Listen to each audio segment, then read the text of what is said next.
A woman from Cardiff who beat her son to death for failing to learn passages from the Quran has been jailed for a minimum of 17 years. Sarah Edge killed her son Yasin in July 2010 and then set fire to his body. Our Wales correspondent Howell Griffith reports. A 7-year-old child, defenceless against his mother's rage. Yasin Ali Edge is remembered as an intelligent boy who did everything to try and please his parents. But nothing could satisfy Sarah Edge's violent obsession with him memorising the Quran. In court, she sobbed and bowed her head as she was sentenced to life in prison.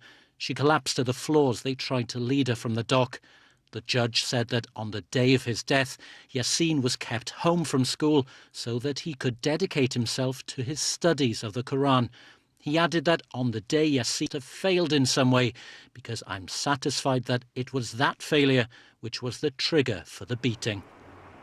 Yasin's body was discovered by fire crews called to the family's home. His death had seemed to be a tragic accident, mourned by friends and neighbours.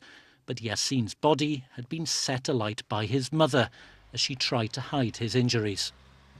From the outside, Sarah Edge appeared to be a devoted mother. Yasin, according to his teacher, seemed to be a happy, obedient son. But behind closed doors, he endured months of physical violence. The attacks became worse when Yasin failed to memorise long sections of the Quran. Learning chapters of the text at a madrasa like this one in Cardiff is a normal part of religious instruction. But Yasin was forced to go much further. It is tragic that the pressure the mother has put on the son, which has taken his life, to be honest, is really sad. It's not a reflection on the community, on the children and on the parents or the madrasas which the mosque runs, Yasin's father was cleared of allowing his son's death. A serious case review has found there were reports of domestic abuse in the family, but Yasin's death could not have been prevented. Sarah Edge was driven from court to begin serving a minimum of 17 years in jail. The judge said she'd been a devoted mother who had abused the precious relationship with her son. Howell Griffith, BBC News, Cardiff.